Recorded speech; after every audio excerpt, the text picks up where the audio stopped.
Kui mul on Writeris lahti rohkem kui üks dokument, siis nende vahel liikumiseks on päris mitu võimalust.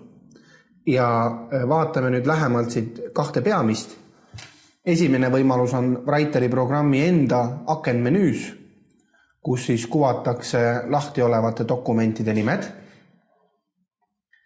Ja kui nüüd siin klõpsata siis vastavalt teise dokumendi nime peale, siis ka avatakse see teine dokument.